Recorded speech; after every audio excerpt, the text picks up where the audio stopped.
Before we begin, I want to warn you that this story contains mature themes. It deals with family relationships, personal boundaries, and infidelity. If these topics make you uncomfortable, you might want to stop watching now. I never thought one decision could flip my entire world upside down. But it did. And it all started with a secret I thought I could keep forever. That afternoon felt harmless at first. My parents were at work, and the house was quiet, too quiet. I wanted excitement. Something different. Something that made me feel alive. So, I invited Chase over. He wasn't just some guy. He was the guy, the one I couldn't stop thinking about. The one who made me feel like the most important person in the room. What happened next? Let's just say it was reckless. It was thrilling. And it was the kind of mistake you can't take back, no matter how much you wish you could. But what I didn't see coming, the part that still haunts me, was what my mom did when she found us. This isn't just a story about what happened that day. It's about everything that followed. The humiliation, the anger, and the secrets I never expected to uncover. Stay with me, because you won't believe how it ends. I guess before I get into what happened that day, I should tell you a little about me. Maybe then you'll understand why I made the choices I did, why I let things go as far as they did. I grew up in a house where everything had rules. Rules about what to wear, when to be home, how to speak, and even how to breathe, or at least, that's how it felt. My mom, Irene Ochoa, wasn't just strict. She was the kind of woman who believed discipline wasn't just a part of parenting, it was the whole job. She had schedules for everything. Dinner at 6. Chores done by 8. Homework checked by 9. And if you were even a minute late? You'd hear about it for days. My dad, Lachlan Kirk, was the opposite. Or maybe he wasn't. I'm not sure, because he was barely around long enough for me to figure him out. He worked late most nights and left early in the mornings. When he was home, he kept the TV loud and his conversations short. Sometimes, I'd sit next to him just hoping he'd notice me, but he never did. I think that's why I started acting out. It wasn't like I wanted to be bad. I just wanted to feel something other than invisible. At first, it was small things. Staying out later than I was supposed to. Sneaking out to hang with friends. Wearing makeup my mom wouldn't approve of and changing into outfits she'd hate the second I left the house. I told myself it wasn't a big deal. After all, it's not like I was hurting anyone. But the truth? I was hurting. I was lonely, and I was angry, and I didn't know how to make any of it stop. That's when I met Chase. He was everything I wasn't. Confident, laid back, and always smiling like nothing in the world could touch him. He didn't care about rules, and he didn't care about what people thought. From the moment we started talking, I felt it, the spark, the rush, the pull. He made me feel like I mattered, and I held on to that feeling like it was the only thing keeping me afloat. I'd catch myself staring at my reflection after we talked, wondering if I looked different. Prettier, maybe. Older. He made me feel like I could be someone else, someone who wasn't afraid to take risks or break rules. And for the first time, I wanted to be that girl. My mom hated Chase. She never came out and said it, but I could tell. It was in the way her eyes narrowed when his name came up. The way her voice got sharper, like she was already bracing for whatever trouble she thought he'd bring. She didn't trust me around him, and honestly, she had every reason not to. Irene had always been a force. She carried herself like she had the whole world figured out, and most of the time, it seemed like she did. But what she didn't realize, what she never took the time to see, was how badly I needed her to let go. Just a little. Just enough to let me breathe. Instead, she gripped tighter. She'd lecture me about priorities and respect. Remind me of all the things she'd given up to give me a better life. And when I'd push back, her voice would rise, her patience snapping in half. She wanted me to be perfect. I just wanted to be me. And my dad? He stayed out of it. Always. He let her handle the yelling and the rules. He let her handle me. Maybe he thought it was easier that way, or maybe he just didn't care enough to step in. Either way, it left me stuck. So, when Chase came along, he felt like an escape. A way out of the box my mom had built around me. With him, I didn't feel small. I didn't feel invisible. I felt free. And freedom was all I could think about that day when I let him in. I wasn't thinking about consequences. I wasn't thinking about what my mom would say, or what she'd do, if she found out. I was just thinking about him. If you're still here, I can already tell you're in for the rest of this story, and trust me, it only gets crazier from here. So before we go any further, make sure you like, share, and subscribe. Why? Because stories like this don't just make you gasp, they make you think. And you won't want to miss what happens next. I remember standing in my parents' bedroom, holding those handcuffs, and feeling my heart race. Not from fear, but from excitement. Chase leaned in the doorway, arms crossed, wearing that smirk I'd already fallen way too hard for. "Your parents' bed," he said, raising an eyebrow. "Didn't think you had it in you." I rolled my eyes, but I was smiling too. "Who said we're doing anything in here?" His grin widened. "Oh, we're definitely doing something in here." I don't know why I didn't stop him. Maybe it was the way he looked at me, like I was the only person in the world. Or maybe I was just tired of always doing the right thing. Tired of hearing my mom's voice in my head, reminding me of every rule I was about to break. So I didn't stop him. I let him take the cuffs from my hands. I let him pull me toward the bed. And when he told me to lie down, I did. It was reckless. It was stupid. But it was also the first time I felt completely out of control, and I loved it. Chase didn't waste time. He snapped the cuffs around one wrist, then threaded them through the bars on the headboard before locking the other. "Too tight?" he asked, his lips barely an inch from mine. I shook my head. "Not even close." He smiled, and then his hands were on me, trailing down my arms, brushing over my stomach, making me forget how wrong it all was. But just as things started heating up, we heard it. The front door. I froze. My heart stopped. And for the first time, Chase looked scared too. "Was that?" "My mom," I whispered. We both turned to the bedroom door at the same time, but it was too late. Irene's voice hit like a thunderclap. "What the hell is going on in here?" The next few seconds were chaos. Chase scrambled off the bed so fast he nearly fell, grabbing his clothes as my mom lunged at him. I couldn't even move. I just lay there, handcuffed to the bed, completely exposed. I could hear them yelling, her voice sharp and furious, his voice panicked and defensive. Then footsteps. Fast ones. Down the stairs. The front door slamming shut. And then silence. For a moment, I thought maybe she'd leave. Go after him. But then I heard her footsteps coming back up the stairs, slow and deliberate. When she stepped into the room, she didn't say a word. She just stared at me, the disappointment in her eyes cutting deeper than anything she could have said. And then she spoke. "Well," she said, walking over to the bed. "Since you're so desperate to act like an adult, let's see how you handle the consequences." That's when I knew this wasn't over. Not even close. I didn't know what to say. I couldn't even look at her. My wrists still tugged against the cold metal cuffs, and my whole body felt like it was burning, like the shame was seeping out of my skin. Irene stood at the edge of the bed, arms crossed so tightly it looked like she was trying to hold herself together.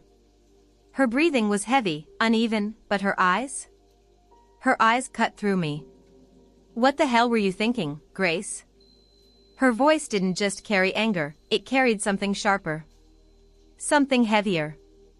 I opened my mouth to say something, anything, but no words came out. Answer me, she snapped, her voice echoing off the walls. You thought this was funny? Thought this was some kind of game? Tears welled up in my eyes, but I blinked them back. Crying wasn't going to help.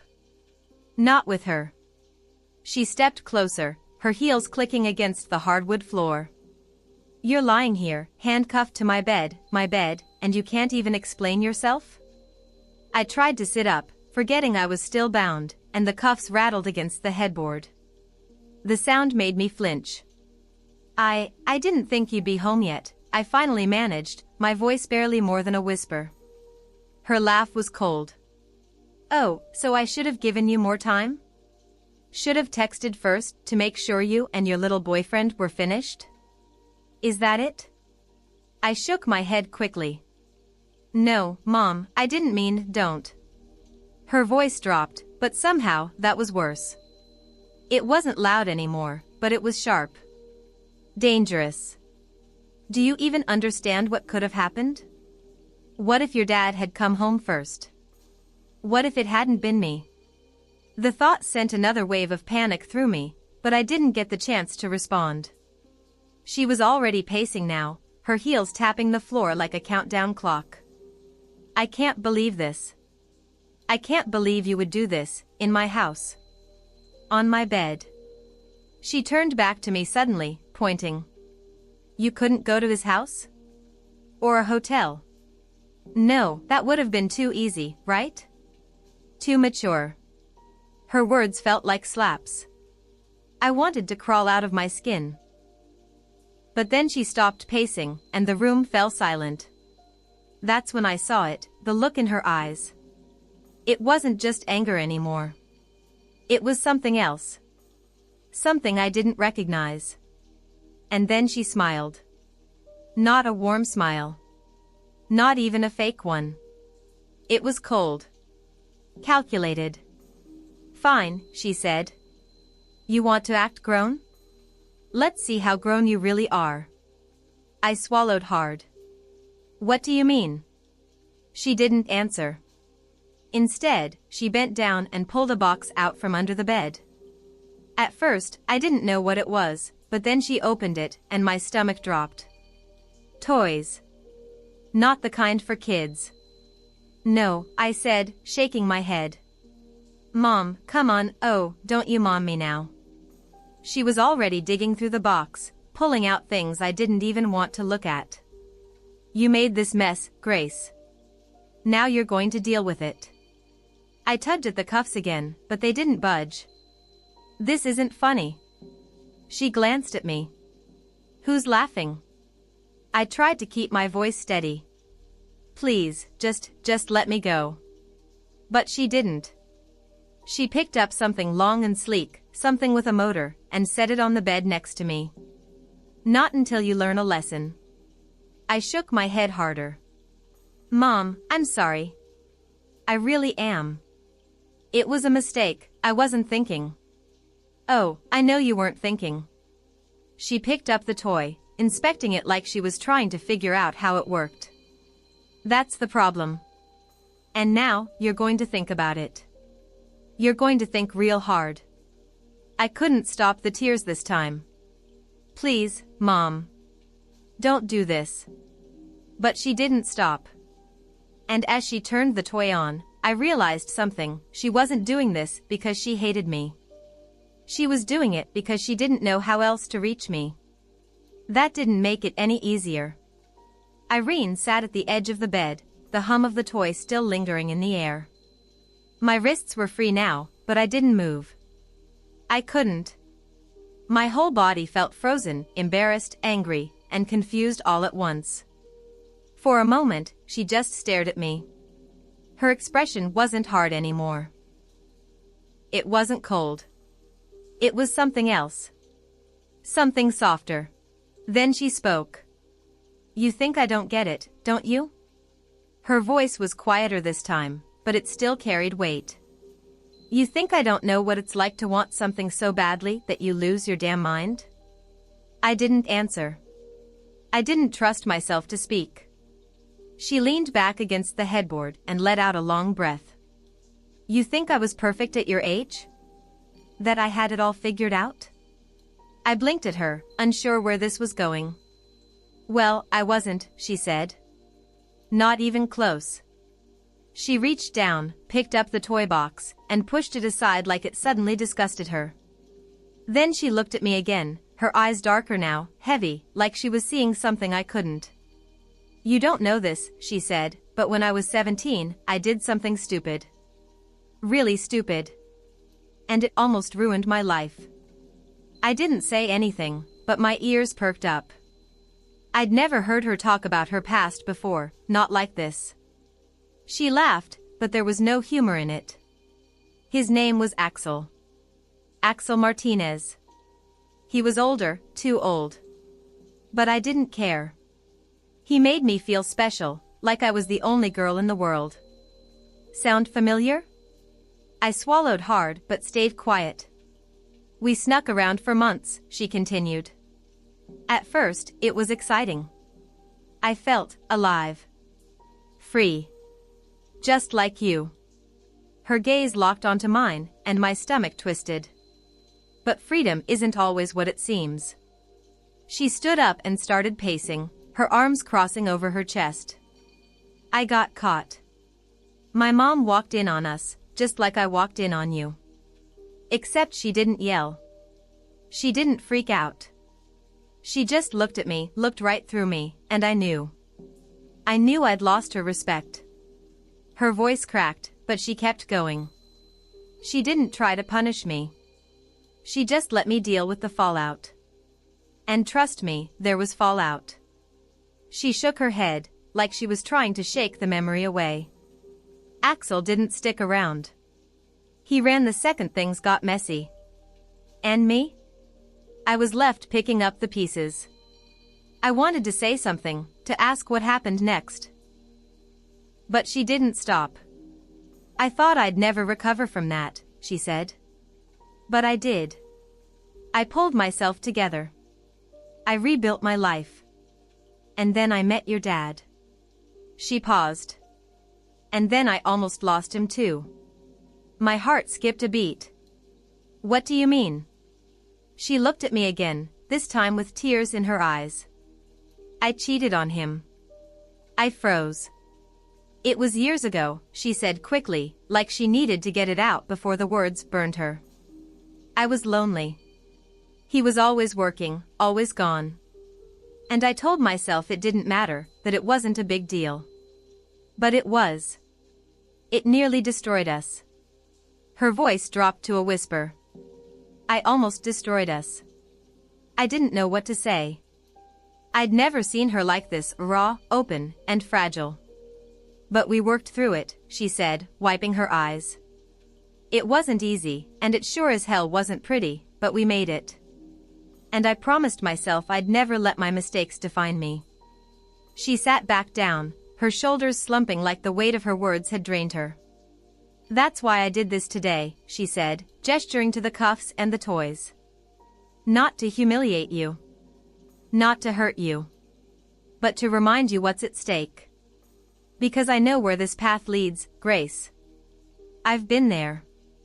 And I can't let you make the same mistakes I did. The room felt heavier than ever, but for the first time, I saw my mom differently, not as this untouchable force, but as someone who had fought her own battles. She looked at me one last time, her voice steady now.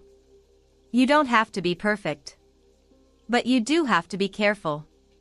And if you're not ready for this kind of life, this kind of mess, then don't invite it in.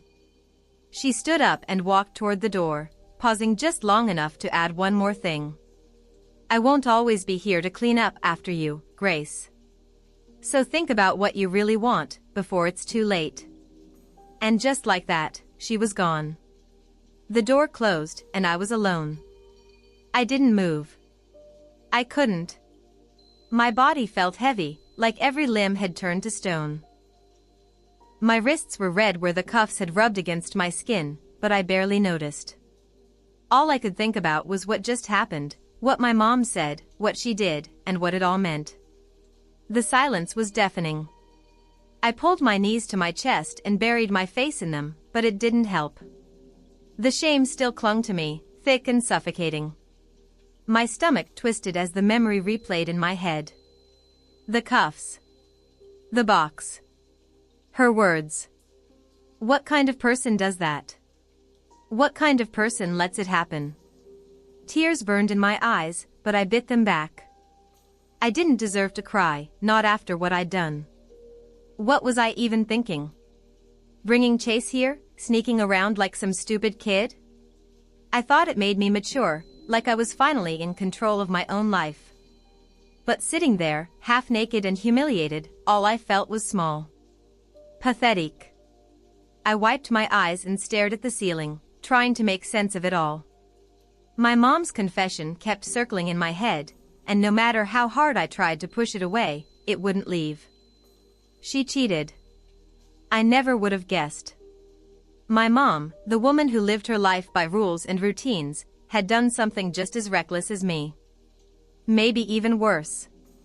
But the part that stuck with me wasn't her mistake. It was the way she looked at me when she said it, like she wasn't proud of what she did, but she'd survived it. She made it through, and she wanted me to do the same. I hated her for what she did to me earlier, but a part of me understood why. She was scared I was heading down the same road she barely escaped. And maybe she was right. I thought about Chase. His smile. The way he made me feel like I was someone worth paying attention to. But was that real? Or was it just what I wanted to believe? He ran. The second my mom walked in, he didn't even look back. He bolted, left me there to deal with the fallout. What kind of guy does that? And what kind of girl lets him? I grabbed the blanket from the edge of the bed and pulled it around me, trying to shake off the cold creeping into my bones. I felt exposed. Vulnerable. Like everything I thought I knew about myself had just been ripped apart and scattered across the floor. For the first time, I questioned if I even knew what I wanted. Did I want freedom? Or did I just want attention? Was I ready for love? Or was I just looking for an escape? I closed my eyes and tried to picture my future. Not the one where I made reckless decisions and hoped for the best, but the one where I actually took control. The one where I didn't have to lie or sneak around to feel alive. Could I be that girl? Or was it too late? The sound of the front door opening snapped me out of my thoughts. My dad. He was home. Panic bubbled up in my chest, but I forced it down. I wasn't ready to face him, not yet. I stood up, wrapped the blanket tighter, and made my way to the bathroom. I needed to shower. To wash the day off my skin. But as I stood under the water, letting it burn away the shame, I couldn't stop the questions from coming. What would I say to Chase? What would I say to my mom? And how was I supposed to move forward when everything felt so broken? I stared at my phone for what felt like hours. Chase's name lit up the screen, 3 missed calls and a couple of texts that all said the same thing: I'm sorry. Call me. Sorry. That was it? After everything that happened, after leaving me there to deal with my mom alone, that's all he had to say? I wanted to scream. I wanted to throw my phone across the room and let it shatter the way my trust in him had. But instead, I just stared at it, waiting for it to ring again. And it did. I let it buzz twice before I answered. What do you want? My voice came out colder than I expected, but I didn't care. Grace, listen, Chase said quickly, like he already knew I might hang up. I freaked out, okay? I wasn't thinking. You just ran, I snapped. He went silent, and for a second, I thought he might hang up. Part of me hoped he would. But then he spoke again. I messed up, he said softly. I know I did. But what was I supposed to do? She came at me, Grace. She had her hands on me before I could even, don't. My voice cracked. Don't make excuses. I heard him exhale on the other end. I'm not. I didn't know what to do. I panicked. I clenched my jaw. And what about me, Chase? Did you stop for even 1 second to think about what you were leaving me with? Or did you just care about saving yourself? That's not fair. Fair? I laughed, but it sounded hollow. Do you have any idea what she did to me? Do you even care? Of course I care, he snapped, and for a second, it almost sounded real. I care about you, Grace. That's why I'm calling. I'm trying to fix this. You can't fix this. My voice dropped. Not this time. He went quiet again, but I didn't fill the silence. I let it hang there, heavy and sharp. When he finally spoke, his voice was softer. So, what does this mean? I swallowed hard.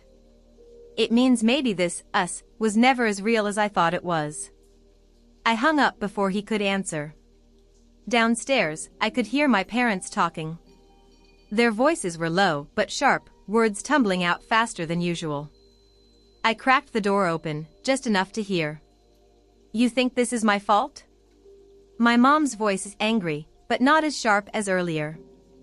I think she's acting out, my dad said. And maybe you pushing her so hard has something to do with it. Oh, so it's me now? I'm the problem? Where were you when all of this was happening, Lachlan? At work? Pretending none of it existed? His voice dropped, but I could still hear him. Don't turn this into a fight about me. My mom didn't back down. Maybe it should be about you. Maybe if you were around more, she wouldn't feel like she has to go looking for attention somewhere else. I gripped the doorframe. Attention. That's what this was about? Did they really think I'd done all of this just because I was lonely? Well, what do you want me to do? My dad said, exasperated. I want you to step up, my mom shot back. She needs both of us, Lachlan. Not just me cleaning up the mess every time something goes wrong. And what about you? He asked. You think humiliating her is the answer? You think pulling out that damn box and treating her like it got her attention, didn't it? Silence. I shut the door before I could hear more. My heart was pounding again, but not the way it had earlier. This time, it wasn't about fear. It was about anger. They thought they had me all figured out. Thought they knew exactly what was going on in my head. But they didn't. They didn't know how empty I'd felt. How Chase made me feel like I mattered, even if it was all fake. They didn't know what it was like to live in a house where love felt more like an obligation than a choice. And maybe that's why it hurt so much. Because part of me knew they weren't wrong. The next morning felt different. The house was quieter, but not in the peaceful way I wanted. It was the kind of quiet that felt heavy, like everyone was waiting for someone else to speak first. I sat at the kitchen table, staring into my coffee cup like it held answers I didn't have. My mom walked in, her steps slower than usual, and sat across from me. For a moment, neither of us said anything. Then she cleared her throat. We need to talk. I nodded, even though I wasn't sure I was ready. She folded her hands on the table, her eyes softer than they'd been the night before. Look, Grace, I know I was hard on you yesterday. Probably harder than I should have been. I blinked. Probably? Her lips twitched, half a smile, but it faded quickly. I need you to understand something. I wasn't trying to hurt you. I was trying to wake you up. Well, you did, I muttered. She leaned forward. Good. Because this? She waved her hand between us. This can't happen again. You're too smart for this.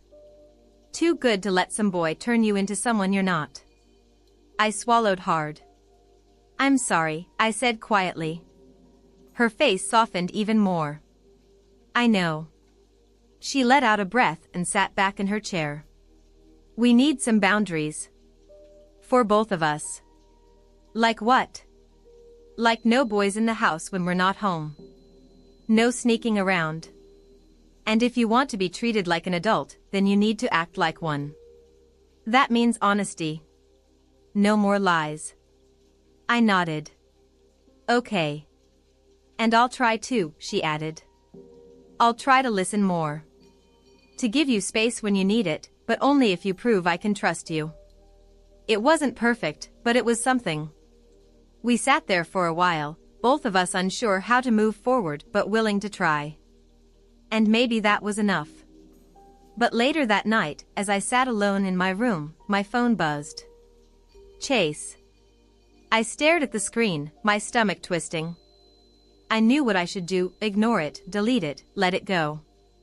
But my finger hovered over the message, and I felt it again, that pull. What if he really was sorry? What if things could be different? I didn't answer. Not yet. But the temptation was still there, and that scared me more than anything. And that's where things stand, for now. So, what do you think? Was my mom right to handle things the way she did? Or was it too much? And what about me? Was there something I should have done differently? I really want to hear your thoughts, so let me know in the comments. And don't forget to like, share, and subscribe if you want more stories like this. Because trust me, this isn't the end.